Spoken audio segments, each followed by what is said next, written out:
Welcome to Brain Vision. Here is the diagram of the system. We're going to assume that the mass sub B is greater than the mass sub A. And we know that this system will essentially have static equilibrium as well as translational equilibrium in both the y and x directions. So we can first say that here mass sub A will accelerate up, and mass sub B will accelerate down. We can also then say that the angular acceleration of the pulley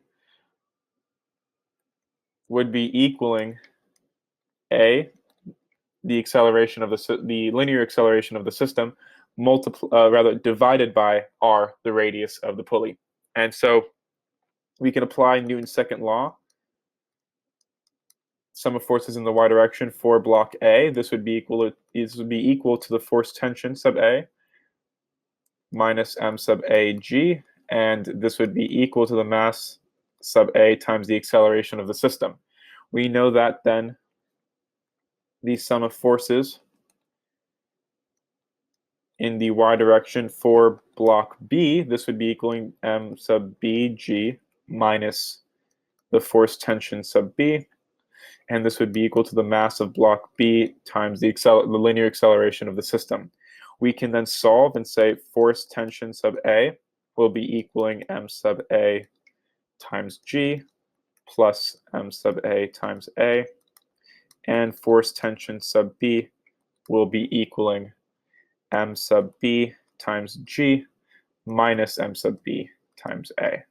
And so now we can apply the sum of torques, knowing that this has static equilibrium. So this would be the force tension sub B times R minus force tension sub A times R, equaling the moment of inertia of the pulley multiplied by the angular acceleration of the pulley, and this is equaling the moment of inertia of the pulley times the linear acceleration of the system divided by the radius r of the pulley.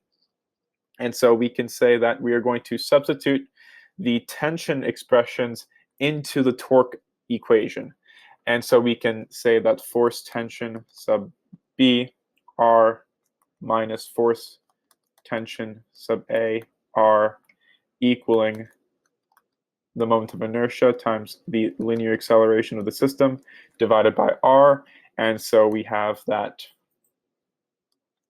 m sub B g minus m sub B times A times r minus m sub A times g plus m sub A times A multiplied by, again, r. This is equaling I multiplied by A divided by r. And here we know that we're simply going to solve for A. So the acceleration of the system would be equaling the difference of the masses, m sub B minus m sub A, times the acceleration g, and then divided by the mass sub A plus the mass sub B plus the moment of inertia of the pulley divided by the radius of the pulley squared.